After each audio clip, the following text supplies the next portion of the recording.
I wanted to show you at least some of my Dungeons & Dragons books, so you know where I'm coming from when I give my review of Dungeons & Dragons Online, which, if you haven't heard by now, is free, sort of.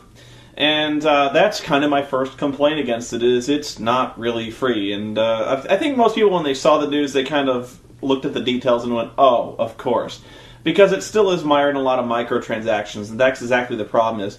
You get kind of like a trial version of it free. You can run around and do everything everyone else can do up to a point. I believe my level is capped at level 4. I don't think I can advance beyond that point unless I pay more.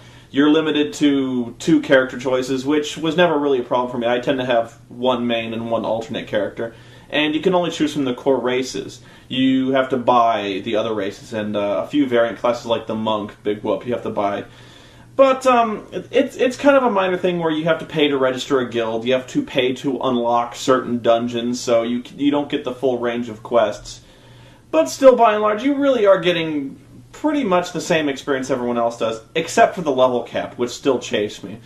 Here's what I thought about the game itself, and I think it's kind of hopeless in the sense you can't compare an MMO without comparing it to World of Warcraft, because that is still, love it or hate it, the standard to which everyone compares an MMO. Really, and does it hold up to World of Warcraft? No. Does it hold up on its own if you don't like World of Warcraft? Not really. And that's kind of strange, because when I was playing it, I really didn't have many problems with it in the sense that it's well made, it's well balanced.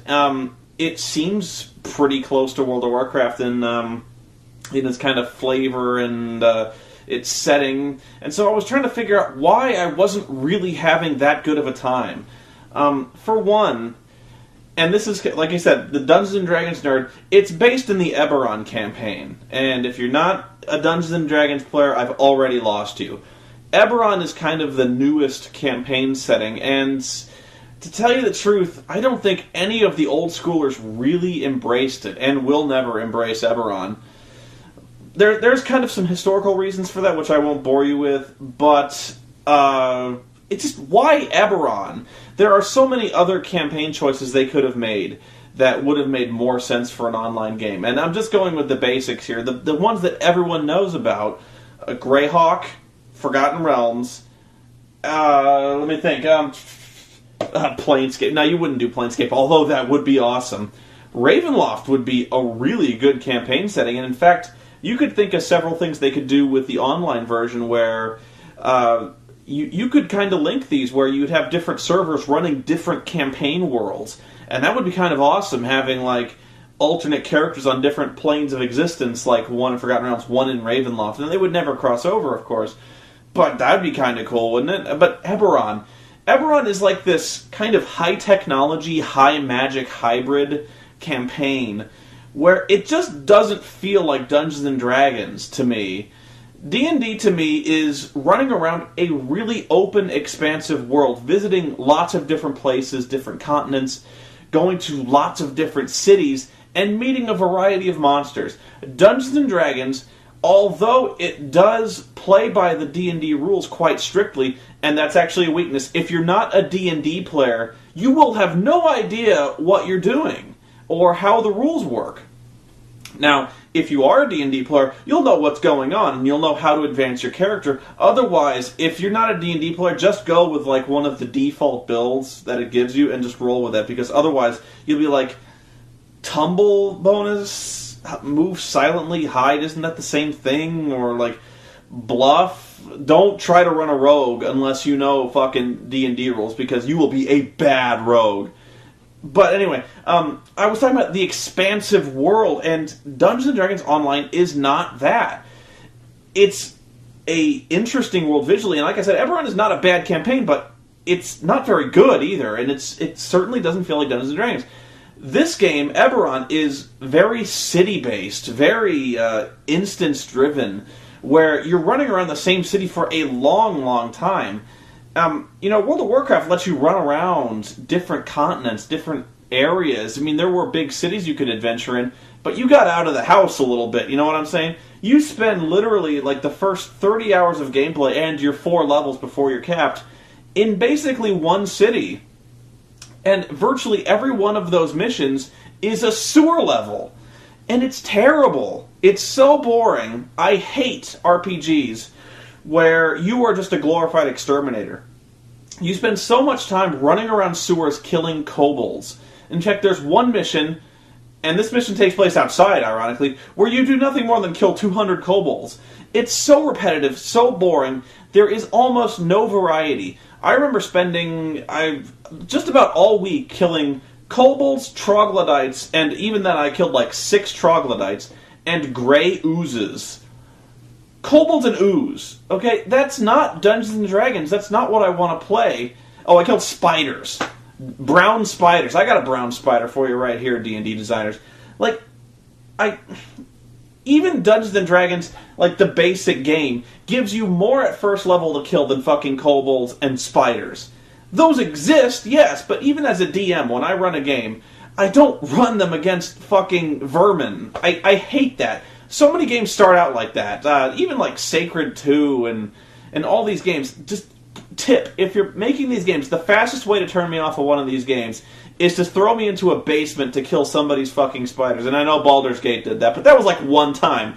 Beyond that, you were fighting like other stuff. You were fighting goblins and what were those little blue things, X-farts or something? You know, you were fighting different stuff, and there was a lot of mystery and enchantment behind it. There was variety. There is no variety here, and I think that was what really shut me down on D&D Online, is you're not running quests, you're just clearing out basements, you're clearing out sewers, and you run around killing kobolds. It is boring. It's really boring, and like it gives me no incentive. Maybe that is the incentive to pay for the extra dungeons, where like they maybe dangle a carrot. You may fight other monsters here.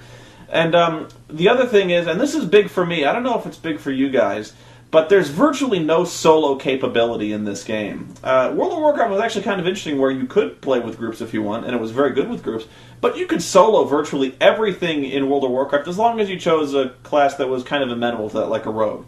In this game, once you get past Noob Island, there is no soloing. There's a few quests here and there, but really, you have to have a group of like 3 to 4 guys, even bigger typically for the higher class of dungeons. Now, that's not a problem. That's D&D, okay? D&D relies on you having a well-balanced group of large characters. I can't complain about that.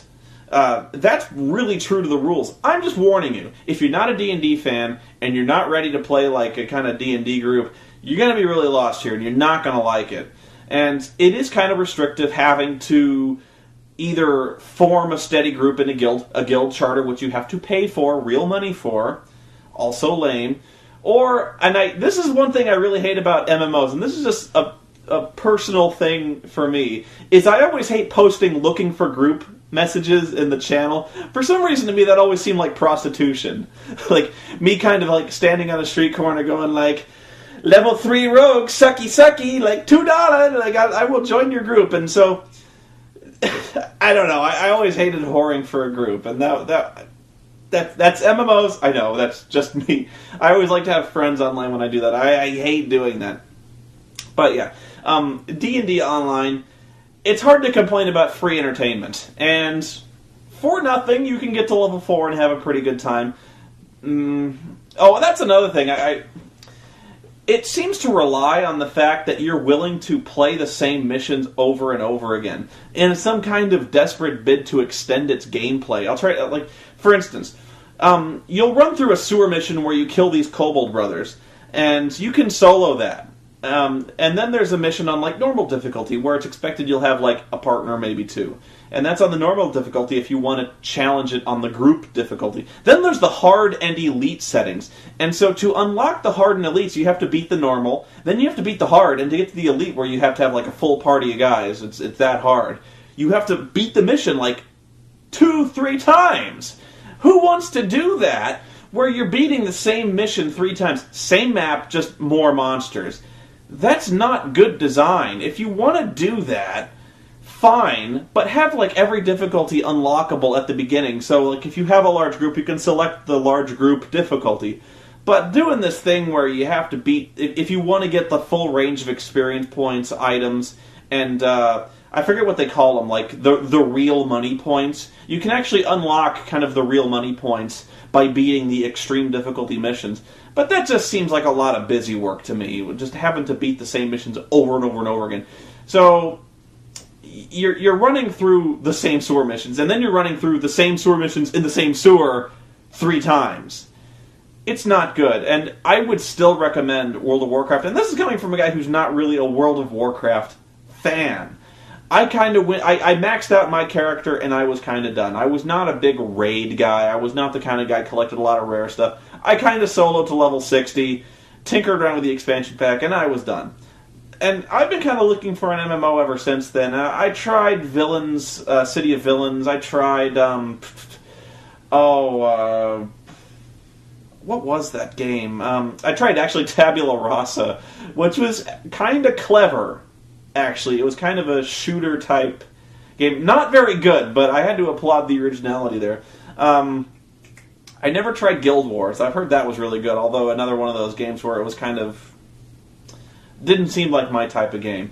I'm actually kind of excited about Star Wars: Old Republic and Star Trek, like Angry Joe is. I really would like to try those. Unfortunately, those are really long ways away. I saw one game that didn't look good to me at all at the store called Crimecraft, I think. Some kind of like a online first-person shooter. It looks terrible, and the art style doesn't really grab me at all.